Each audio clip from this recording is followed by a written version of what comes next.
Good evening. It's 6 o'clock on Wednesday, June 8th, 2016. Welcome and thank you for joining us tonight for the English edition of Aura News, where we bring you today's top stories translated into English every weeknight. The internationals broke their silence and reacted to the meeting between the Prime Minister and the Democratic Party chairman. The European Union delegation and the EU member states' embassies in Tirana regret that on Monday the political leaders in Albania could not reach an agreement on the judicial reform. We strongly support the continuation of the democratic process to ensure the adoption of the current legislative proposal that is fully in line with European standards and Albanian commitments to the EU. All members of parliament bear particular responsibility towards the overwhelming majority of Albania's citizens who are demanding an independent, professional, impartial, and effective judiciary. We urge Albania to undertake the necessary steps to adopt the legal package on the judicial reform, reads the EU delegation reaction. The United States Embassy expresses its disappointment that the June 6th meeting between Prime Minister Rama and opposition leader Basha did not receive a final decision on the judicial reform. The government displayed flexibility, but ultimately the opposition did not. Therefore, the United States government supports the efforts of the Albanian government to move the draft towards passage. It will be the responsibility of individual members of parliament to decide whether they want to keep today's corrupt and politicized judicial system or whether they will support this reform.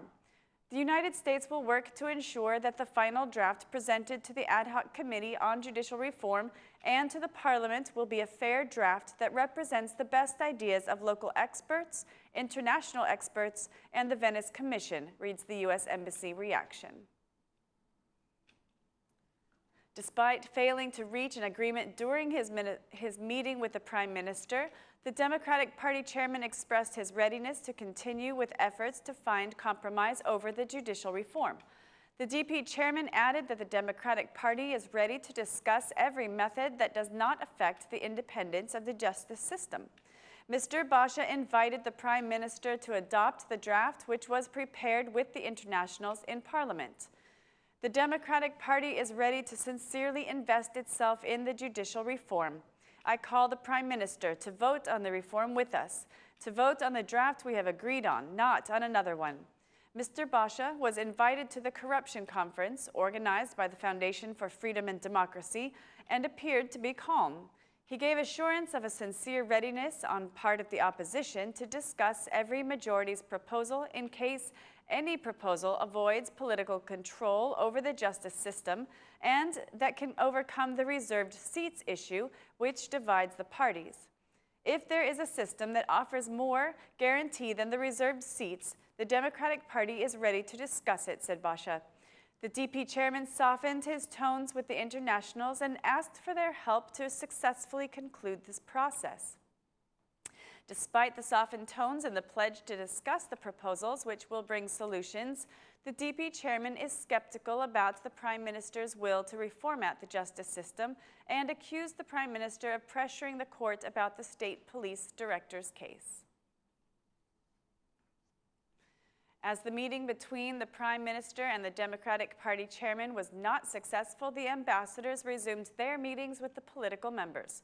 The internationals continue their efforts to convince the parties to reach a consensus over the judicial reform. After yesterday's meeting with the DP chairman, U.S. Ambassador Donald Liu held a meeting with the chairman of the Ad Hoc Commission for Justice Reform. It is learned that after the meeting, the EU ambassador also held a meeting with the chairman of the Ad Hoc Commission.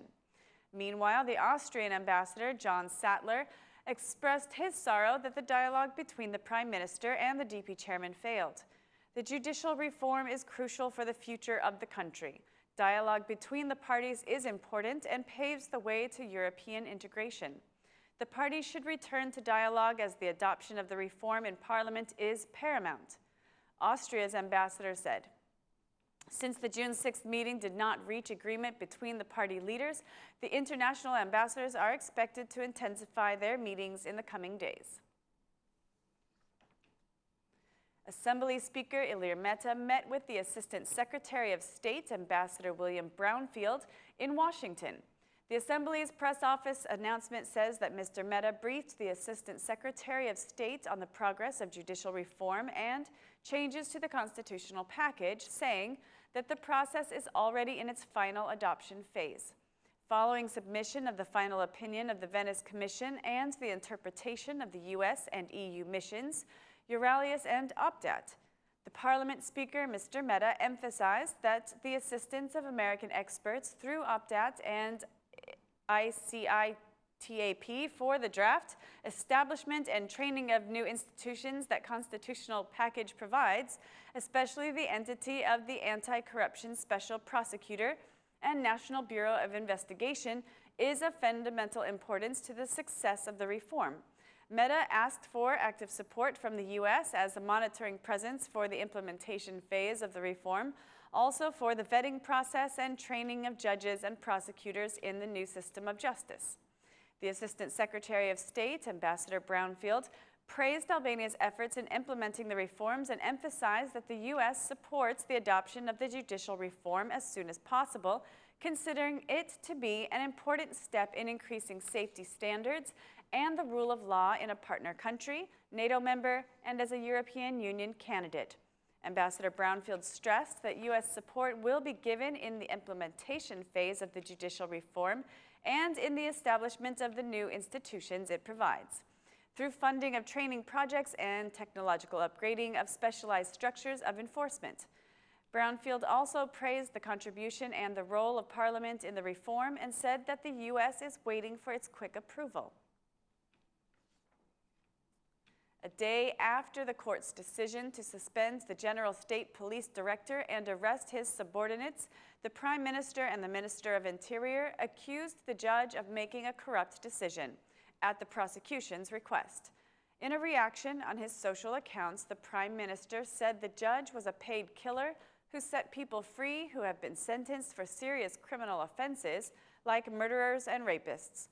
Who is this judge who decided to suspend the police director?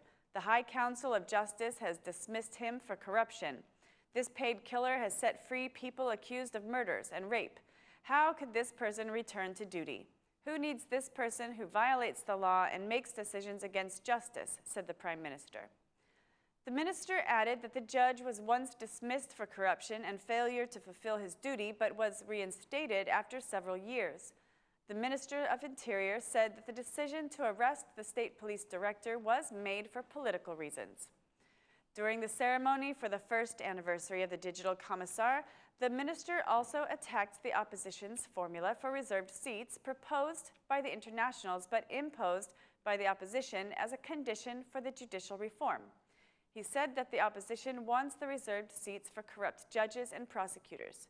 At the end, the minister said that the government will reformat this justice system, which he says is filled with corrupt judges and prosecutors who are being used for politics.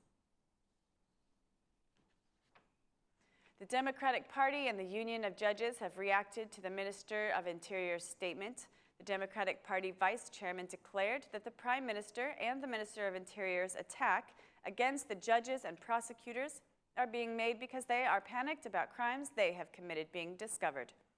Meanwhile, the Union of Judges considers the Minister of Interior's statement to be unprecedented. The union expressed its deep concern about political and government representatives continuously making such statements, saying, "Do not strengthen the independency of the court's decision-making ability or strengthen fundamental principles for the rule of law." The Union of Albanian Prosecutors reacted to the statements, claiming they are insinuations, and expressed its concern against the justice system officials, declaring such statements do not serve the spirit of cooperation. The union says that blackmail has a negative effect on the fight against criminality. The union calls the partners not to allow politics to exert pressure and asked for the state's support. The Albanian foreign minister declared today that failure to adopt the judicial reform would seriously harm Albania's integration process, and Albania would lose the opportunity to begin negotiations with the European Union. In a press conference with his Polish counterpart, the foreign minister expressed optimism that the politicians still have chances to find a solution. The failure of the judicial reform would be a bad omen for what we expect for this year. We expect the European Commission recommendation to start negotiations for EU membership. The foreign minister thanked Poland for its support of Albania on its integration path. The Polish foreign minister guaranteed his country's experience in this process, and the Polish foreign minister also held a meeting with the president of the Republic, Bujarnyszany.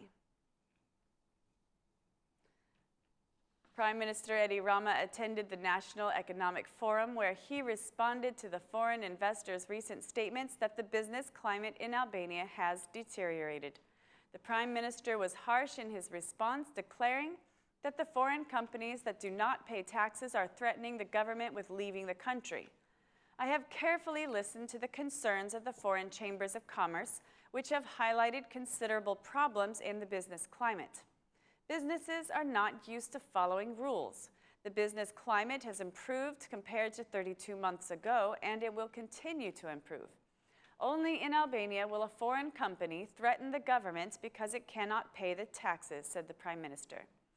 The Minister of Finance presented the new law on tax procedures, which provides easier businesses to administration relations. The minister also announced that business checks will no longer be unannounced, that business owners will be notified before the checks. That's all for our English edition this evening. Please join us again Monday through Saturday at 6 p.m. for your local news in English. My name is Mari, and on behalf of Aura News, thank you and good night.